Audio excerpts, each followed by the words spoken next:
What's going on, everyone? Welcome back to another episode of the JT Sports Podcast. I'm your host, JT.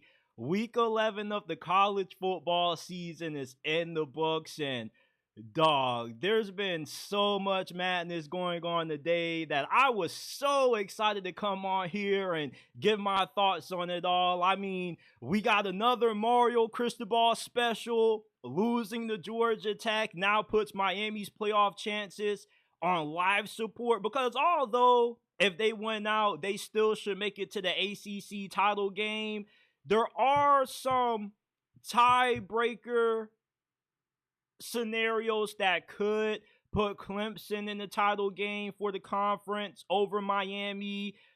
Alabama just completely killed, slaughtered, splattered, crushed, however you want to describe this beatdown they just gave LSU in front of their home crowd in Death Valley. And that means that LSU's playoff chances are officially dead.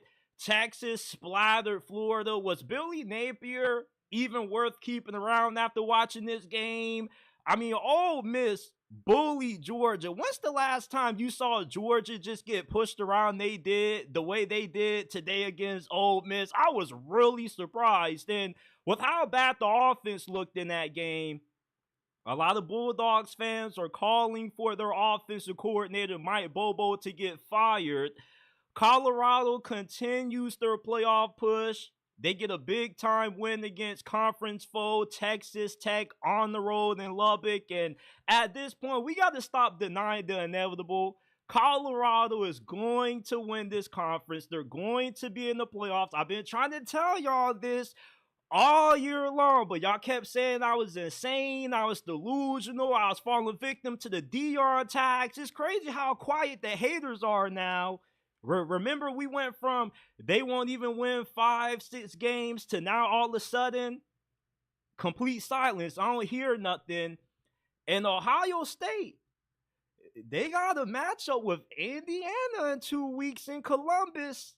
You know, to me, I think we got to start looking at this Ohio State-Indiana game as the game instead of Ohio State, Michigan, because if Ryan Day is the fraud that many of y'all make him out to be, then Kurt Cignetti should be coaching circles around him in 2 weeks. Shout out to everybody that's tuned in. Hope everybody's doing well on this wonderful Saturday night. I'm glad that you guys have chose to spend some of your night with me as we recap and react to all of the big time action from week 11 of the 2024 college football season. Smash that like button, subscribe to the channel, hit that bell icon so you don't miss when we go live and drop new content.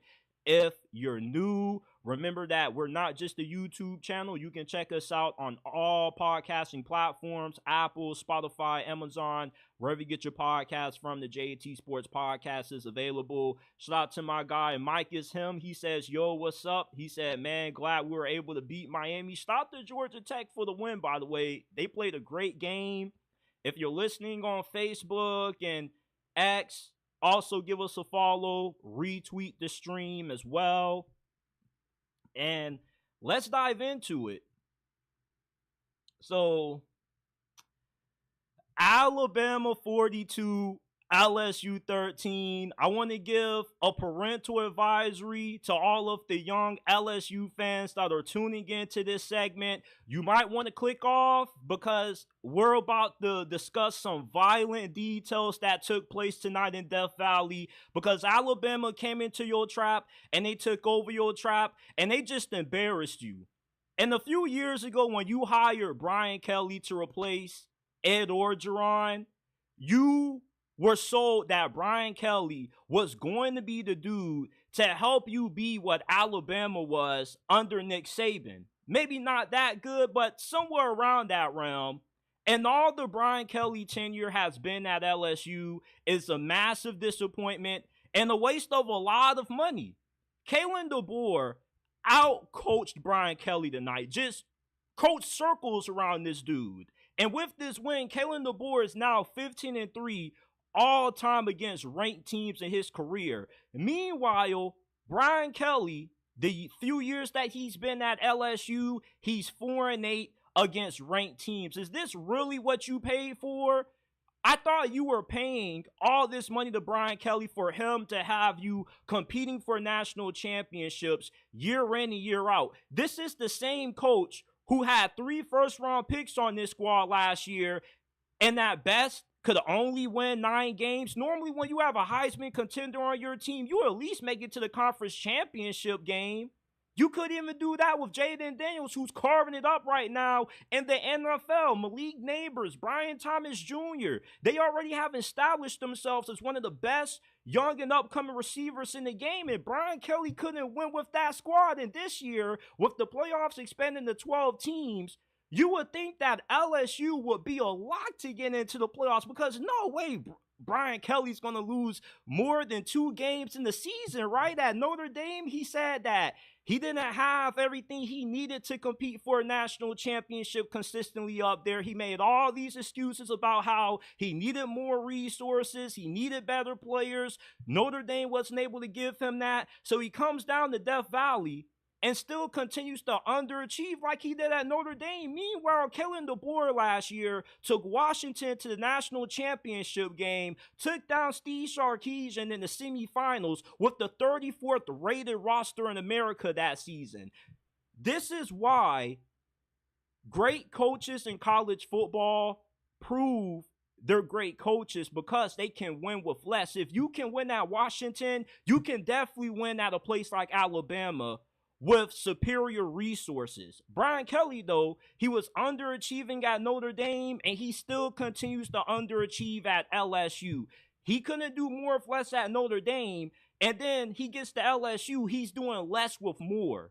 You got all the best resources in America. You got all the money to spend on recruiting and NIL, and yet you still can't make it into the 12-team college football playoffs. Come on now. This game not only killed LSU's playoff chances, because the 3-loss team is not going to get in this thing, at least this season. That's not going to happen. And also it showed that Brian Kelly is officially the biggest fraud in college football. I've been telling you about this guy for the last 2 seasons, and a lot of you LSU fans refuse to see the truth with this guy. Do you see the truth now? You're never going to win anything special with Brian Kelly as the head coach. This is a good team. You're going to have like 3-4 first-round picks from this squad that get drafted in next year's draft. You were supposed to have the best offensive line in college football. What happened to that tonight? What happened to what was supposed to be improved defense when you hired defensive coordinator Blake Baker from Missouri?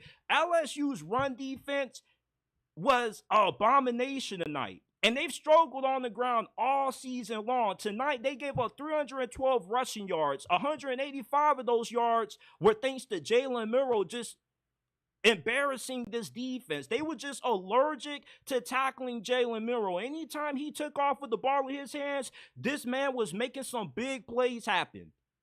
And not only did you give up 312 tonight against Bama, but you gave up 242 yards when you lost to Texas A&M on the road in College Station. Ole Miss dropped 180 rushing yards on you. South Carolina had 243 rushing yards against you. The run defense has killed LSU all season long.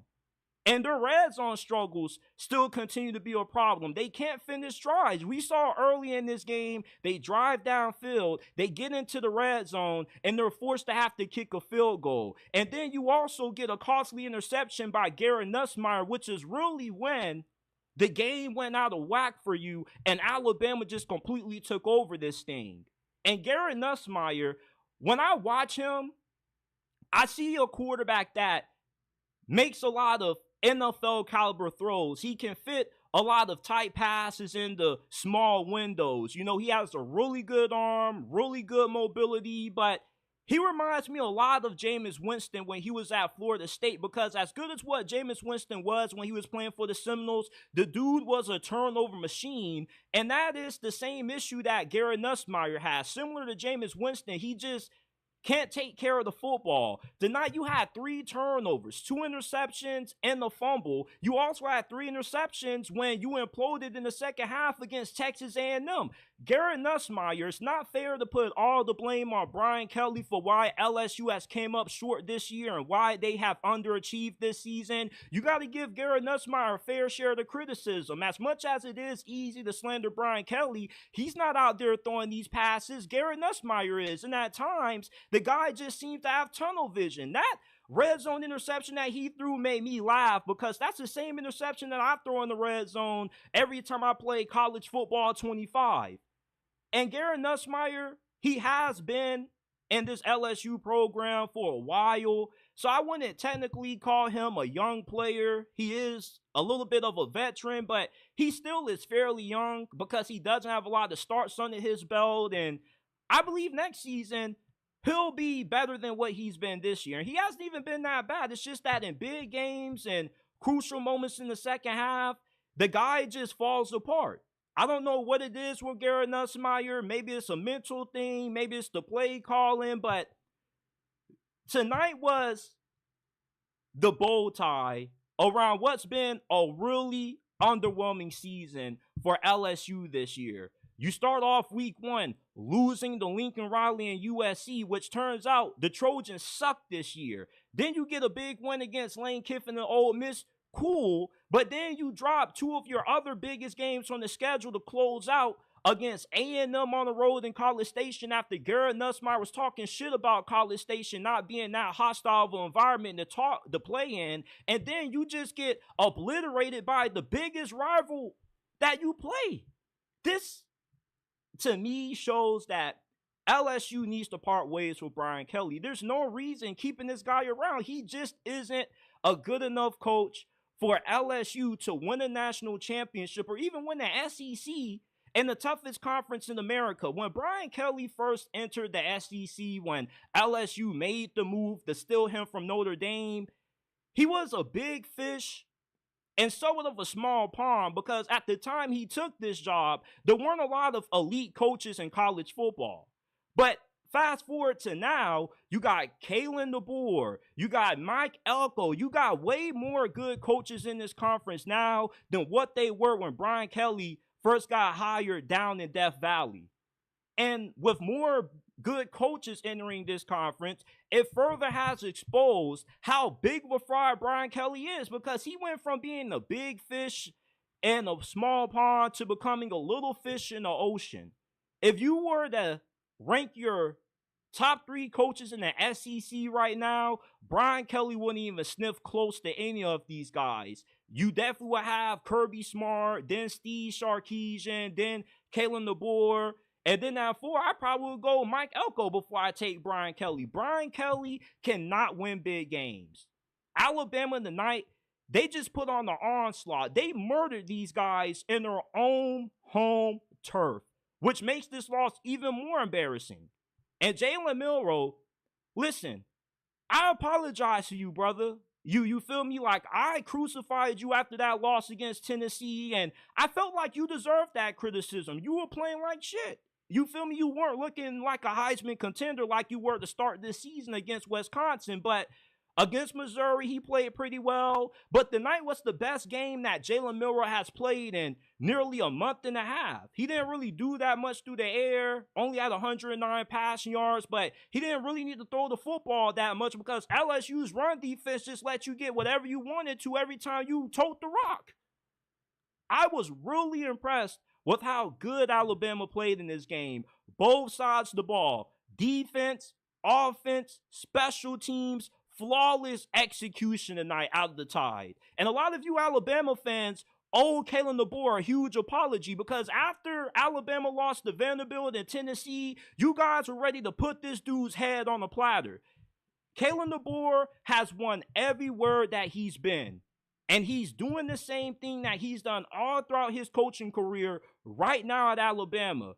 With how tough the SEC is, you're going to have a few hiccups here and there. But in the last year that Kalen DeBoer has been coaching, from not just Bama, but at Washington, he's beaten some of college football's best coaches. He's beaten Dan Lanning twice. He beat Steve Sarkisian in the semifinals last year. He's beaten Kirby Smart. And he has another great one to add on to his resume, taking now the biggest fraud in the sport, which is Brian Kelly. Right now, Kalen DeBoer is the best head coach in college football. You see how Georgia looks. Alabama has played their best football when it matters the most, the final stretch of the season. When you're trying to make a playoff push, this is when you want your team playing their best ball. And that's what Alabama has done ever since that loss to Tennessee. You know, Kalen DeBoer tonight, I was really impressed with how he had this team ready to play, how prepared they looked. And even Kurt Herbstreit said it throughout the game, throughout the stream. He was saying how it just looked like Alabama, whatever they were doing all the week in practice leading up to this game, it was just working. It just worked. And LSU, whatever they did in practice, man, they should have just scratched that game plan at halftime. It was 21-6 going into the half. This was not the game that I'm pretty sure any of us were expecting. We were expecting to see an all-time classic. We were expecting to see a dogfight, and we got the complete opposite. And what's even more surprising is that LSU got beat badly at home. How often does LSU lose this bad at home? Not too often. Last time I recall LSU getting embarrassed like this in Death Valley was when they played that Hendon Hooker-led Tennessee squad, and Tennessee roughed them up pretty bad that year. But other than that, you know, I can't recall the last time somebody just took over Death Valley. If you watch this game until like the last 3 minutes of the fourth quarter and you saw the camera cut of the stadium, there were more Alabama fans than there were LSU fans. And the ones that did stay, they just looked depressed. Because that's what watching LSU football under Brian Kelly does to you as a Tigers fan. It makes you depressed because you keep asking yourself, why are we underachieving when we are paying top dollar for somebody who's supposed to be an elite head coach? We got the best resources, the best facilities in college football. We got everything that's needed to be a contender year in and year out as far as the national championship. But yet, we're not even sniffing close to those ambitions because Brian Kelly is a fraud. And tonight showed that. And if you're an LSU fan and you're still in denial about it, you need to go back and watch the highlights of this game because it was an ass kicking for 60 minutes. Not at no point during this game that LSU looked like they belong on the same field as Alabama. Alabama came into your trap and they took over your trap. They spat on you. They embarrassed you. They ate you up, spat you back out, ate you up again, and spat you back out repeatedly. Just stomped you in your home territory. This is an embarrassing loss for Brian Kelly and a statement win for Kalen DeBoer and the Tide. Shout out to Kate Rome with the $5 donation. Greatly appreciated like always. She says, what's up? Powerful JT Sports. Crazy day in college football. GT wins. Mizzou takes down OU in the last 30 seconds. And I love the Coach Prime victory. Absolutely, man. The Oklahoma game, I was watching it on the side of me. Now I got BYU, Utah on right now. Yeah, I couldn't even believe Oklahoma came back and took the lead because the way that game was going, it looked like it was going to be another, blowout for Oklahoma, but they got back into it. I thought they were about to win it, but, Drew Pine and Mizzou, they pulled off some magic, and I think that game perfectly encapsulates how this season has been for the Sooners. Now, let's move on. Kate Rowan also says, I do owe DeBoer an apology. I was not nice after that Vanderbilt game. Roll Tide thrashed LSU home big time. Yeah, man, but it's not like he didn't deserve it. I mean, you shouldn't be losing to Vanderbilt. You feel me? But, Vanderbilt looks like a pretty solid team this year. Man. Texas splattered Florida. It was 42-0 at halftime. That's when I turned the game on because there was nothing else to see. And Florida was able to put some garbage points up when the game was already decided. Texas had to back up in, and the official score was 49-17. But I'm just going to say it was 42-0 at halftime because that's when I stopped watching because there wasn't anything else to watch. Watching this game, it made you wonder to yourself, why did Florida make the decision to bring Billy Napier back for another season? Because, look, I get that you got a bunch of guys out with injuries. You're starting a bunch of third and practice squad players, but if you were playing good against Georgia last week, why couldn't you carry that momentum over to this game against Texas? You know, you're going on the road in a big time atmosphere on the road. You think the players would be up for this game, but it was just complete massacre for 60 minutes.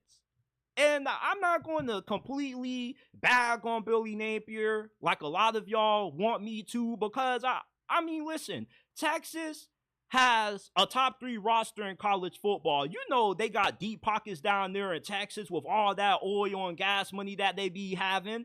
So it's easy for them to just buy up all the best recruits, all of the top talent in the transfer portal. And when you're going up against a team as good as what Texas is, and you got a dude like Aiden Warner starting for you at quarterback who was like a walk-on to the squad. He had to transfer from Yale to the team. It's like you're not going to have a shot in this game. He had 2 interceptions, 132 passing yards. The only way Florida could move the football was by running it, which, you know, Texas is one of the hardest defenses to run the football against. So if Florida was going to win this game, they were going to need DJ Lagway, and he wasn't able to go when the game kicked off, and you kind of already saw how this game was going to go. Now, of course, you expect Florida to be a little bit more competitive because they do recruit pretty well, and the gap between them and Texas isn't that huge, you wouldn't think, but I mean, you got Kamani McLean starting for you at corner. Isn't this dude supposed to be like a preferred walk-on? At least that's what was reported when he transferred from Colorado to Florida. He wasn't guaranteed a scholarship. He had to earn it. Yeah, so when I saw him starting out there and he slipped early in this game, I knew Florida was screwed. And I'm not going to use this game to solely justify the decision to retain Billy Napier for one more year was a bad decision, because you still have a couple of games left to close out this season that, you know, if you can upset LSU or Ole Miss, and of course you're going to take care of business against Florida State, you'll be bowl eligible, and I think it would be mission accomplished for Billy Napier. You see, what people don't want to give the context to about how this season has gone for Billy Napier is that he somewhat has overachieved. Most of us thought after that Texas A&M game, it was all but over for him, and reports say that, you know, the guys in Florida's alumni and their collective, they already had the buyout money ready for him. But the team improved ever since. You know, they looked good against UCF and Kentucky in those wins. They came close to beating Tennessee. They gave Georgia a scare. But this week was really disappointing when you think about how well this football team has played the weeks prior. And even with the amount of injuries they had, a big focal point of Billy Napier coming back was the fact that the younger players, the sophomores and the freshmen, were playing some good football. And 70% of Florida's NIL money is going out to these freshmen and sophomore players that they're throwing out there. So if these guys are the future, you want to see a little bit more fight, you know, but I still want to see what Florida does against LSU and Ole Miss, because if you can win one of those 2 games and you clobber FSU, you get the 6 wins, then that would give me enough encouragement that the decision to bring back Billy Napier was actually one that was justified. But if you end up losing the rest of your games and the only win you get is against FSU, then I'm going to be scratching my head, because it just seems like Billy Napier had a good stretch, and then he gets to notice that he's going to be back for another year, and the dude kind of just threw his hands up and just said, you know, I'm going to just relax. We don't really got a shot to win these games at all. It's a difference when you're coaching with your job on the line versus when you're coaching when you know you have job security. And I thought that Billy Napier might have been able to pull a Gus Malzahn. Something that Gus Malzahn became a household name for at Auburn was that anytime there was some hot seat talk around them, Auburn would always play their best football under him. But anytime he had job security, Auburn wouldn't be that good. But for Billy Napier, man, listen, you got a lot to prove over these next couple of weeks. You still got to play LSU, Ole Miss, FSU. You got to win one of these games, brother. You got to. Because with how much success Kurt Cignetti's having at Indiana, you mean to tell me Florida isn't willing to dish out the money to fire this dude and hire him? Because Indiana has their first 10-win season in program history, and Kirk Cinetti has only been there for one season. So Kirk Cinetti can turn around a school that has been irrelevant in the landscape of college football since beginning of time in one season, but Billy Napier needs 4 years to turn around Florida in a recruiting hotbed with access to all of the best talent in the state, not just the state, but the country. Come on, man. We need to see a little bit more out of you, Billy Napier. Come on now. I'm tired of calling you Sunbelt Billy. Step it up. Step it up. Ladies and gentlemen, we got another Mario Cristobal special today. Georgia Tech upsets Miami. They give the Canes their first L of the season. 28-23 was the final in this thing. And when it comes to Mario Cristobal, you know that he always is going to have you ready to play in the big games, but anytime you're going up against inferior competition, teams that you're expected to steamroll, you always play down to competition. And this was another example of the Mario Cristobal special when Miami is supposed to have a head coach who's elite recruiter, elite person when it comes to acquiring some of the best talent in college football, but yet you have nothing to show for it when Georgia Tech runs for over 271 rushing yards on 48 carries, and he only threw the ball 16 times. That's embarrassing when you think about the amount of NIL money that Miami paid and invested into the interior of that defensive line. That defensive line was a complete no-show today. And for some reason, Brent Pry or Brent Key, I get them mixed up, but he just seems to have Mario Cristobal's number. And this was another game when he made some really stupid coaching decisions, dumb clock management, like everything that annoys you about Mario Cristobal showed up in this game. And I wasn't surprised that Miami lost because you felt like sooner rather than later, they were going to end up getting humbled with the way that they've been playing the last couple of weeks. You see, Miami is a mid team if you take Cam Ward off this squad. And a lot of you Canes fans got mad at me when I said when Cam Ward leaves this school and goes to the NFL, Miami football is going to be mid again. You called me a hater when all I was doing was dropping facts on you because look what transpired today. When Cam Ward was off and he wasn't playing his best football, the team wasn't able to bail him out. Georgia won a national championship with Stetson Bennett. Hell, Georgia was able to beat Texas on the road, and Carson Beck wasn't even that good. And their team still isn't that good, but they're able to somewhat be competitive due to how good of a coach Kirby Smart is. Why can't Mario Cristobal do the same? Because he's an elite recruiter and a crappy game day coach. Anytime you got to hire somebody to help you manage clock management or certain game situations, you're not a good head coach. It's not hard to learn good clock management. You can learn that just playing Madden or college football 25. So why does Mario Cristobal continue to struggle with something that is pretty elementary? He gets paid millions of dollars to coach these games, by the way. Look, I stand on what I said a few weeks ago. Mario Cristobal is not a good head coach, and when Cam Ward leaves, this program is screwed.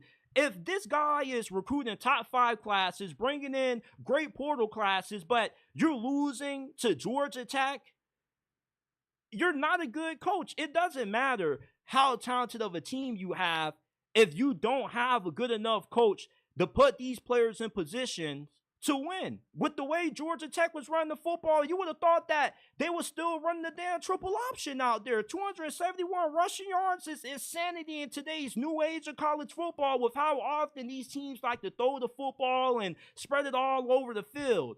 I mean, they ran the football out well, and Miami couldn't do a damn thing about it to stop it.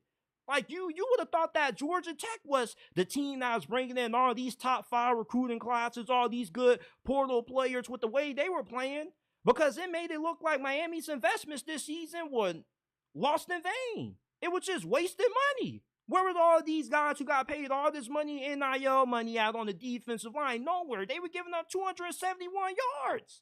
Are you kidding me? And Cam Ward, the brother did finish with 3 touchdowns, no interceptions, but he did kind of sell in it. He did have that fumble, which sealed the win for Georgia Tech, but I'm not going to put this loss on Cam Ward, because if it wasn't for Cam Ward, Miami still wouldn't be in position like what they are right now to still make it to the playoffs as long as they win out. Cam Ward has bailed this team out against Virginia Tech, Cal, Duke. You couldn't continue to ask this dude to keep saving Mario Cristobal's butt. Eventually, this team was going to have to step up and play a good all-around football game and not just say, hey, Cam Ward, go save us like you always do. Go put that Superman cape on. That's why I believe Cam Ward deserves to win the Heisman this year. The Heisman's supposed to go to the most impactful player on their team in college football. That's why it's called the Heisman. And Cam Ward has single-handedly resurrected the U. The U has been non-existent for the last 2 decades. It briefly came back in 2017, but only briefly, because just like this year in 2017, that 2017 squad, when it got out to that, hot start, they were ranked second in the college football playoff rankings. That's when their season went off the rails. And you kind of see the same story unraveling this season with the 2024 Miami Hurricanes. And as good as what Cam Ward is, you can't bail out a football team every single week. You can't be Superman. And you saw that today. When Cam Ward was trying to be Superman, he ended up, being a little bit reckless in the wrong moments, and it costed Miami this game. But Miami lost this game not because Cam Ward, but because Mario Cristobal got out-coached, and he didn't have this team ready to play. And I understand why Oregon fans were happy for him to be gone. They lost Mario Cristobal and upgraded with Dan Lanning. You feel me? I feel some kind of way about that. I feel some kind of way that Oregon ended up losing their coach, but yet they got a better coach out of the situation. In some capacity, you can view Oregon losing Mario Cristobal as a blessing and a disappointment for Miami. We're 3 years in and we still keep playing down the competition. Embarrassing. And not with this loss, even if Miami wins out, they could still miss out on making it to the ACC title game, because depending on what happens with Clemson, you have a few tiebreaker scenarios where if Clemson and Miami finish with the same record, the ACC, the way they're going to determine who ends up playing SMU in the championship game if they win out, is that they're going to use the winning percentage of common opponents that Miami and Clemson have played. Then they're going to use the winning percentage of each team's conference opponents. So if Clemson, the opponents they played, have a better winning percentage, then they're going to be in the title game instead of Miami. And Miami's going to get left out of the playoffs, because with this loss now, the only thing that was the reasoning for why you were ranked so high is because you were undefeated. Now with this loss, you don't have any strong wins to hang your hat on and say, well, we still beat so-and-so.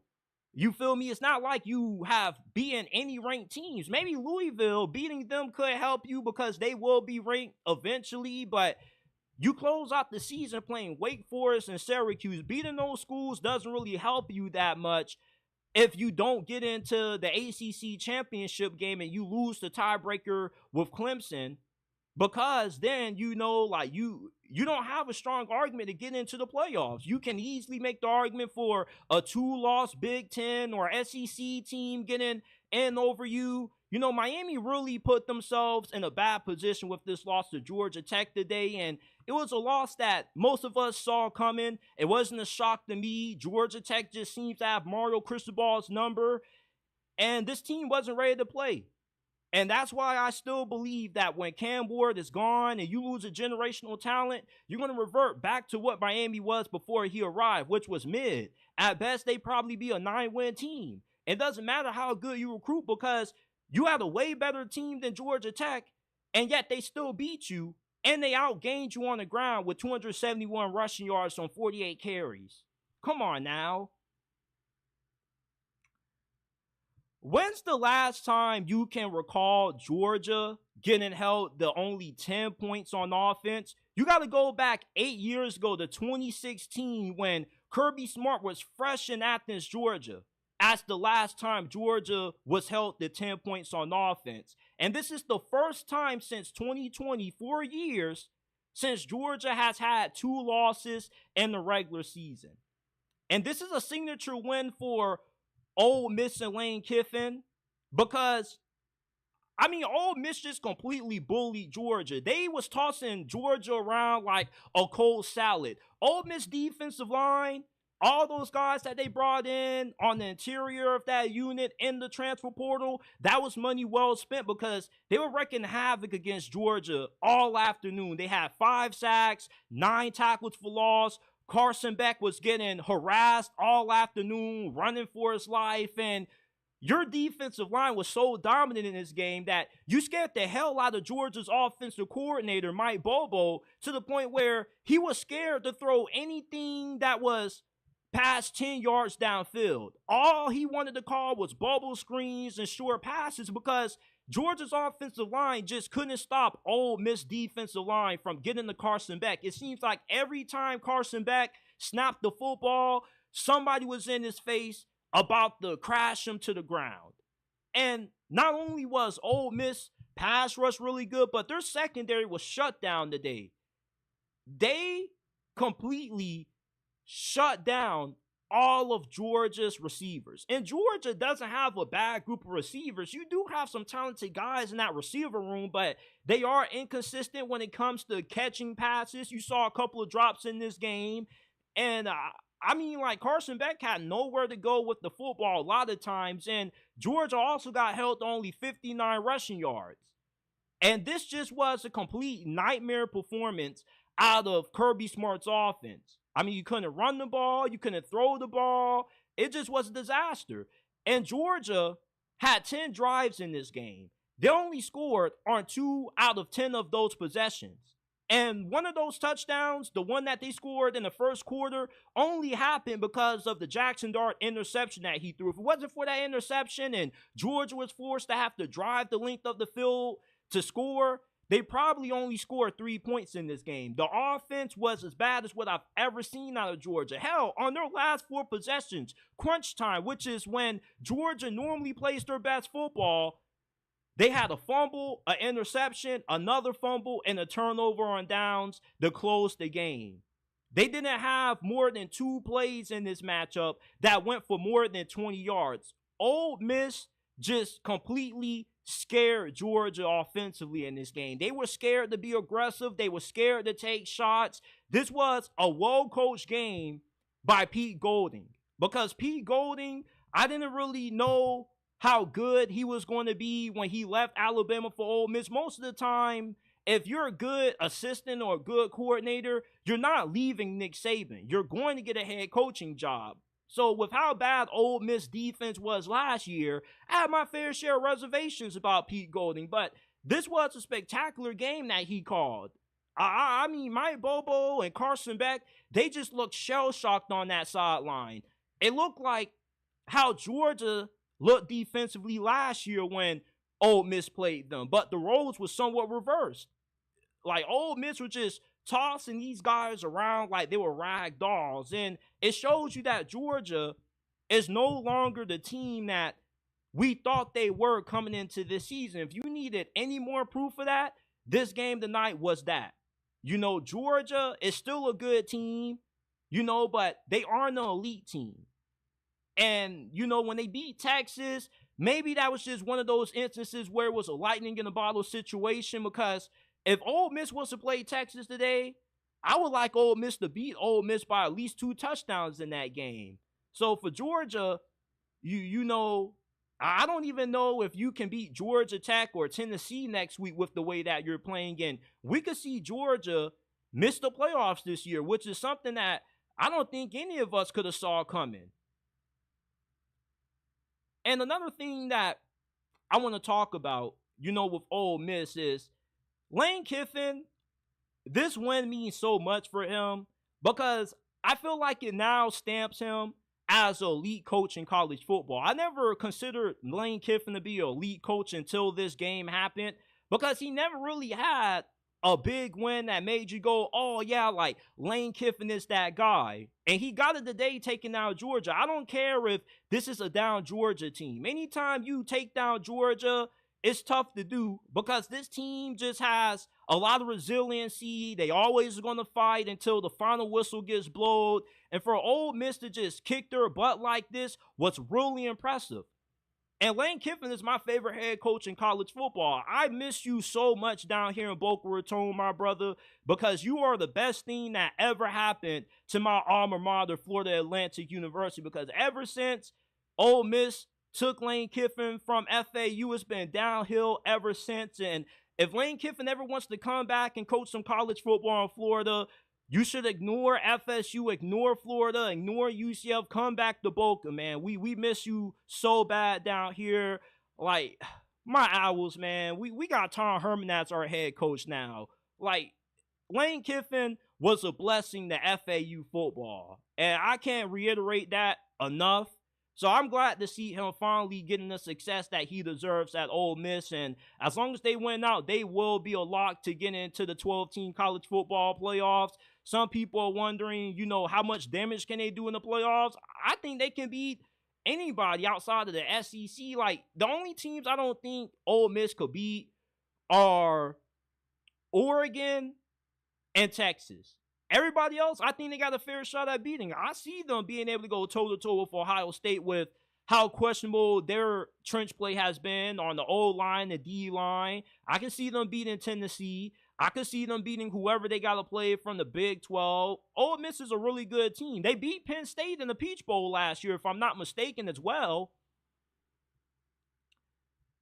Now, during this embarrassing loss to Ole Miss, Georgia scored the lowest amount of points that they've scored in 8 seasons. The last time they got held to 10 points in the game or less was 2016. And a lot of Bulldogs fans are calling for Mike Bobo, Georgia's offensive coordinator, to get fired due to how conservative the play calling was against Ole Miss. He was calling a lot of bubble screens, a lot of short passes, a lot of checkdowns. He was scared to be aggressive and stretch the field vertically. And my question to you is, for those of y'all who want Mike Bobo fired, what the hell was he supposed to do with the offensive line instantly caving in as soon as Carson Beck hiked the football? You couldn't run the ball due to your offensive line not being good at opening up holes in the run game. You got all these drop passes by these receivers. Georgia's like top 3, top 5 in the FBS in drop passes with 28. You gonna blame Mike Bobo for the drops that these receivers have? Or you gonna blame Mike Bobo for the fumbles and the turnovers that Georgia had today against Ole Miss? We just have to accept the fact that Georgia offensively just sucks this year. You could put any offensive coordinator at the helm and the outcome still wouldn't be any different. If you can't win up front, you can't do anything. And if you are trying to stretch the field vertically, you gotta have time for those deep passing routes to develop. Carson Beck didn't have damn near any time at all to throw. And he didn't play that bad of a game. The team around him just completely let him down. Like, Ole Miss defense just suffocated Georgia offensively. And Mike Bobo, when he was the play caller last year, the offense wasn't bad. The offense was actually really good, just as good as what it was when Todd Monken was the OC before he left for Baltimore. But now when you don't have a Brock Bowers or a Lab McConkey, and you don't have any receivers that can create separation, you get these kinds of results. It doesn't matter who's calling the plays. If you don't have any playmakers, guys are dropping passes, guys are fumbling, your quarterback just has had tunnel vision all this season, there's really nothing you can do as a play caller, because you could put the best OC in college football on Georgia's staff right now and they still could be getting the same results, because you just can't do anything when you just don't have a good supporting cast. You got to have guys who can go out there and execute, and Georgia's receivers can't execute because they can't even do the most fundamental thing that comes to being a wide receiver, which is catching the football. I remember when I was playing high school ball, my head coach used to always say, if you can't catch, go play corner. A lot of these wide receivers that Georgia has out there are playing on the wrong side of the ball with all these drops. And this year, statistically, Georgia has ranked 102nd in turnovers. They are 128th in penalty yards. And then they're 97th in rushing yards per game, which is something that's uncharacteristic, because when you think of Kirby Smart teams, you always think of physicality. And that all hinges on their ability to run the football, but they can't do that because their offensive line has been banged up with injuries. Your best offensive lineman, Tate Ratledge, he's been out for some time. Your 87th and third down conversion percentage. Georgia just isn't good offensively. They just don't have the horses to put up 24 or even 30 points on the best defenses in college football. I was surprised that they beat Texas the way they did with how bad their offense has been, but their defense has been able to bail them out. Firing Mike Bobo isn't going to fix the root of the issue for Georgia, which is they just aren't good up front, and they don't have good receivers. And what has hurt Georgia up front is that you don't have a ton of depth on the offensive line. Why is that? Because of the transfer portal and name, image, and likeness. If you're a backup for Georgia, why are you going to remain a backup when you can go get a big bag and start for somebody else? So for Georgia, losing a lot of depth due to guys just snatching them up for NIL money and getting them in the portal, it's weakened Georgia this year. And I don't really think that this is going to be an issue that they're going to be able to overcome. And if they get into the playoffs, if they can beat Tennessee, I don't see them getting into the Final Four. I can see them getting into the quarterfinals, the second round. But if you got to go up against Oregon or Ohio State, you got absolutely no chance at all. Hell, if you were to play Texas again, Texas will slaughter you again. This just isn't a good Georgia team. This is the worst Georgia team that Kirby Smart has put on the field in the last 4 years. And I was wondering when we were going to see a down season from Georgia with how dominant they've been the past 3 years. In 2021, 2022, they had all-time loaded rosters. They had, from 2021 to 2022, two of the best defensive lines in the history of college football. It's hard to maintain that level of success consistently forever without having a couple of down seasons. The only difference between Nick Saban's down years at Bama and Kirby Smart's down years at Georgia is that even when Alabama was down, they weren't getting eradicated like how you did today against Ole Miss 28-10. Alabama would lose a game maybe by a last-second field goal. I can't recall too many times Alabama just got bullied and tossed around like how Ole Miss did you today.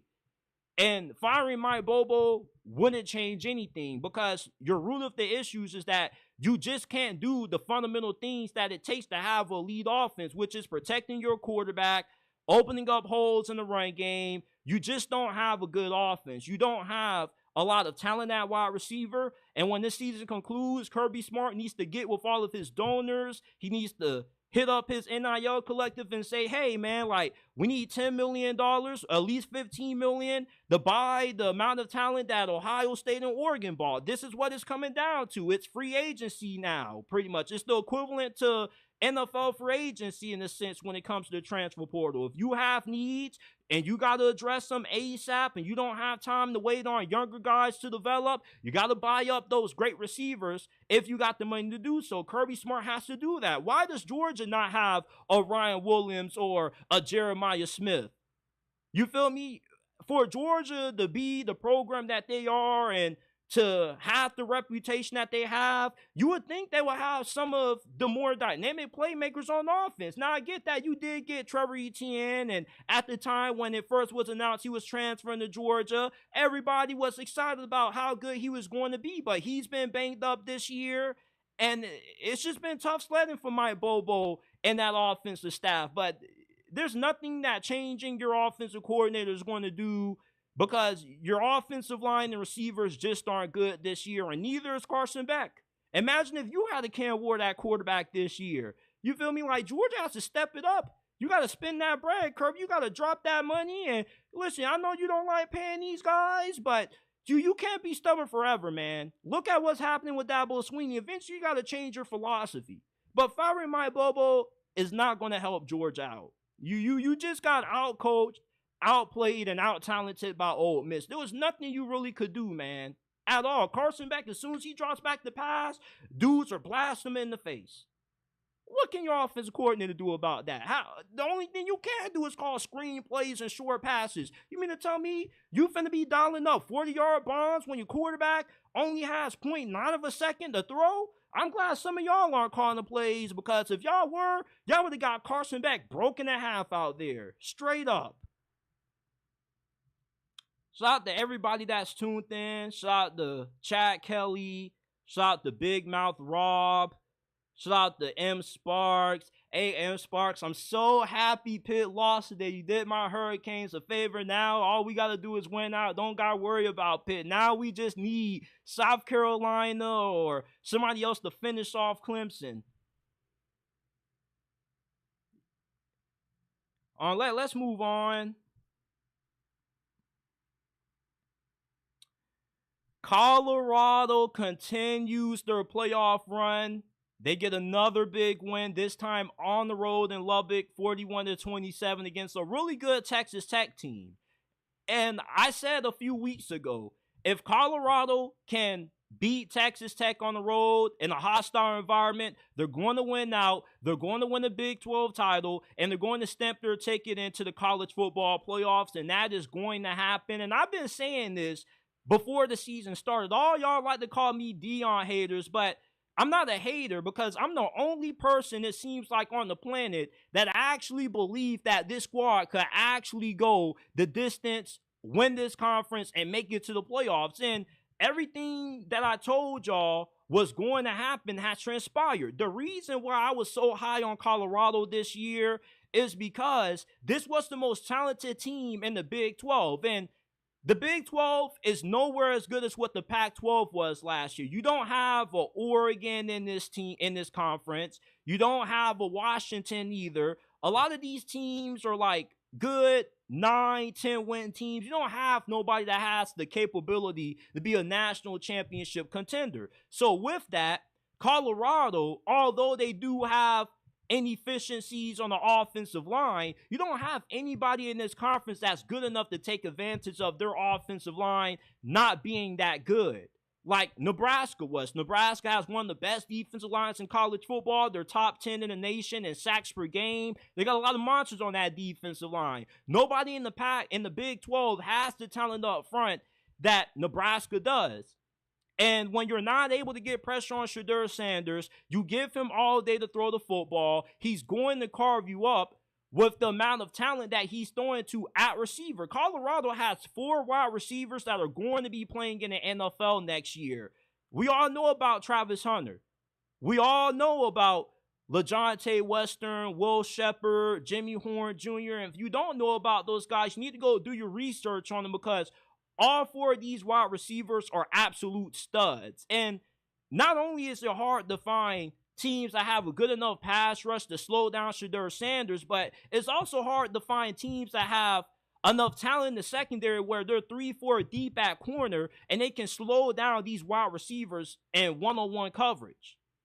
Shedeur Sanders today put on a clinic. 291 passing yards, 3 touchdowns. He went 30 of 43. Travis Hunter had another good game, although not as good as what his previous games have been. He only had 9 receptions, 99 receiving yards, and a touchdown. I know that's a good game, but it's a down game for Travis Hunter standards when you think of how good he's been, but still a really good performance. But what impressed me the most outside of how good Shedeur was how damn good this defense was. Warren Sapp might have been one of the biggest offseason hires by anybody in college football outside of Indiana hiring Curt Cignetti. And when he ended up releasing the finalists for the Jim Boyles Award, which goes to the Assistant Coaches of the Year, Warren Sapp has to be in that conversation along with Colorado's defensive coordinator, because this defense has played outstanding football for the last 2 months. They had 7 sacks, 11 tackles for loss in this win over Texas Tech, and they forced 3 turnovers. They got an interception and a forced fumble. With this win against Texas Tech, it all but solidifies that Colorado is going to be in the 12-team college football playoffs this year. Now, I don't know how far they can go once they get into the playoffs. It depends on their matchups. But if you got to go up against a team from the SEC like Tennessee or Ole Miss, you could be in a lot of trouble. But, you know, this is outstanding job that Deion Sanders has done turning around this program. Before he arrived to Boulder with his Louis luggage, this was a program that only won one game before he arrived, and they've only had one good season in the last 2 decades. Nobody has really paid attention to Colorado football on a national level since the 90s before Coach Prime arrived. And a lot of people who were hating on Coach Prime, calling what he was doing an experiment, owe this man no apology. Because how he's gone about transforming Colorado is going to be a method that's going to be used by a lot more coaches when they get head coaching opportunities. Because Deion Sanders took the untraditional route to build up this team. The way that he rebuilt Colorado was by using the transfer portal as it was NFL free agency, just getting a bunch of guys to come through. If you can get a few good players, you keep them and you cut the rest, and you just keep on getting guys from the portal until you get good enough players that you have a good enough team. And a lot of folks were under the assumption that you can't build a good culture when you solely build your team through the portal because you seem to have a bunch of mercenaries. But what people kind of underestimate is that this is Deion Sanders. With Deion Sanders being an untraditional coach, because he has become a head coach faster than most head coaches. Most head coaches, it takes them at least 8-10 years working their way up from being a water boy to being a coordinator to finally getting an opportunity to be the head man. Deion Sanders, he never was an OC on the college football FBS level. You know, he got his first interview to be the head coach for Arkansas, and you know, they came really close to hiring him, but they were just like, you know, the SEC is a little too tough for somebody who has no head coaching experience. So he goes to Jackson State, dominates the SWAC, comes to Colorado, and in year 2, he's dominating the Big 12. The only conference loss Colorado has had this year is to Kansas State. And you see, the way Deion Sanders has built this team is treating the transfer portal like it's free agency, and then when he does recruit, you know, he gets guys out of high school. He's looking for guys who can come in and make a big impact right away. Jordan Seaton has been one of the best freshmen in all of America, and it doesn't even have anything to do with position. You know, if you're just talking about which freshmen this year have had the biggest impacts on their team, regardless of position, it's been Jordan Seaton because he's been an anchor at left tackle, protecting Shedeur Sanders' blind side. You know, Deion Sanders has done a fantastic job coaching up Colorado. And even I am a little bit shocked at how good this team has been. I was expecting this to be a 10-win team, mainly because this team I felt was equipped to outscore everybody and win shootouts 56-48. But I didn't think this defense would be one of the best in the Big 12. So Colorado, with this win over Texas Tech, they proved that they're locked to make it to the playoffs because their last 3 games, you're playing Utah, you're on the road against Kansas and Oklahoma State, and I know you can't overlook any of these opponents, but with Iowa State falling, BYU currently trailing at the moment 21-13 against Utah with 5 minutes to go in the third quarter, it's all but a lock that not only Colorado is going to be in the Big 12 title, but they're going to be hoisting up that Big 12 championship, and they're going to be in the playoffs this year. I know it's going to make a lot of people sick to see, but it's going to make me really happy because I love Deion Sanders. I've been rooting for him to succeed, and to see him hoisting that Big 12 title would mean everything for that program when you think about how down they've been for years. I remember when they beat TCU, their athletic director or their school president, whoever it was, the dude broke down crying.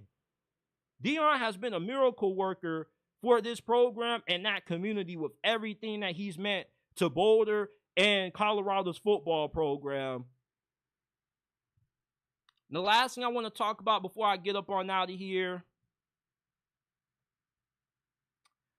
I know that the game involves Ohio State versus Michigan, but this year, the game to me has to be Indiana versus Ohio State. This is the game because this matchup is going to determine who ends up playing Oregon in the Big 12 championship game. And if Ryan Day is the fraud that a lot of people make him out to be, he can't win big games, then Curt Cignetti is going to coach circles around him in 2 weeks when these two teams faced off against each other. Because, listen, Indiana, in their first season under Curt Cignetti, has had the most success they've ever had in the history of their football program. This is the first time they've ever won 10 games in the season, and Curt Cignetti has accomplished this feat in only 1 year. So that shows you that you're going up against an elite head coach, and you're going up against a really good team. Analytically, Indiana's one of the best teams in college football. They're third in points per game on offense, scoring 42.8. They're 15th in yards per game, averaging 448 yards on offense. And defensively, they're just as good on that side of the ball as they are on offense. They're 7th in points per game allowed. They're 5th in yards per game allowed. And they got the second best run defense in college football. And Ohio State, when they played Nebraska, they barely squeaked out a win in that game. They beat them 21-17. But when Indiana played Nebraska, they kicked their tail. It was 56-7. The game was over at the end of the first quarter. So this is an Indiana team that Ohio State should be very worried about. Because this is one of those games that it doesn't really matter about who has the better roster. When you got a head coach as good as what Curt Cignetti is, it doesn't matter if Indiana hasn't played anybody, because Indiana used to have schedules like this in the past, and they were never able to get the 10 wins. This shows you that Curt Cignetti, this dude has his team playing great football, because it's not about who's the fastest, who's the biggest and the strongest. It's about the fundamentals. Can you tackle? Can you wrap up? Can you avoid costly penalties? Can you avoid making big mistakes in crucial moments? All of those areas is where this Indiana team thrives at. And when you do the fundamentals well, it makes the other tough parts of the game more easier for you, because you don't beat yourself. This is one of the biggest games of Ryan Day's career, because if Ohio State loses to Indiana, you're going to have people looking at that loss. Although Indiana's a good team, they're going to view it the same way they viewed Kalen DeBoer in Alabama falling to Vanderbilt. What the hell are you doing losing to Indiana? And although Indiana's a great team, people are going to feel that way if Ohio State loses, because when you invest $20 million into a squad for one season, the expectation is championship or bust. Not just with the $20 million going all to the players, but also with how much money they are paying their coordinators, how much they paid Chip Kelly to become the offensive coordinator, take a demotion when he was the head coach at UCLA. Jim Knowles, one of the top paid defensive coordinators in the country as well. You expect results. And you also got one of the most talented teams in America. So with that, if you were to lose to Indiana, a lot of Buckeye fans are going to want Ryan Day fired, because it further would emphasize the point people keep trying to say about him not being able to win big games. And this Indiana game is the game. Michigan is not good this year. You're going to dog walk Michigan. I get it's a rivalry game, and with rivalry games, they can always be a little bit weird, but Michigan isn't good this year. Ohio State, you have to get through Indiana if you want to get to Indianapolis and you want to go up against Oregon in that rematch. This is why I call this the game this year, because if Ryan Day is what a lot of folks say he is, he's not a good coach, he's overrated, he inherited a program that was already on third base, this game is going to prove the naysayers about Ryan Day right. If he gets outcoached by Curt Cignetti, a guy who took a program that's known as being a basketball school, nobody cares about them in football, and in one season, not only do you go to the Big Ten championship, but you take down the monster that is Ohio State. It's going to have everybody looking a little bit sideways at Ryan Day, as they should, because if Curt Cignetti can do more with less, and you're doing less with more, it is fair to have some criticisms about you. This game is going to be a career-defining moment for Ryan Day, because if Ohio State can't get past Indiana, you're not going to be making it to the Big Ten championship. You probably still would get into the playoffs, but it just would be a massive disappointment considering the expectations, considering the hype, and how much money you have invested into winning it all this season. Ryan Day has to be Indiana. Indiana's playing with household money. Nobody expected anything out of Indiana. And even if they lose this game, they still can get into the college football playoffs because you only got one loss. And analytically, they're one of the most dominant teams in the nation. And if the committee really is going off the eye test, Indiana has blown out damn near everybody they played up until this game against Michigan. So Ryan Day, this is a must-win game for him. This should be called the game. This is it for this episode of JT Sports Live. I appreciate everybody for tuning in. Shout out to M Spark, shout out to Kate Roan, shout out to everybody that tuned in on X, YouTube, Facebook. Before you get up on out of here, do me a favor, smash that like button, subscribe to the channel, turn on post notifications if you're new so you don't miss when we go live and drop new content. Remember, we are not just a YouTube channel. You can find this episode and all of our other ones wherever you get your podcast from, Apple, Spotify, Amazon. The link is down in the description down below. Send your mailbag questions in on Instagram at JTSports_ and at X at JTSports__. We will be doing a mailbag episode this week. I promise that. And yeah, that's it for this episode. I will see you guys later on when we go live, recapping all of the NFL Week 10 action after Sunday Night Football.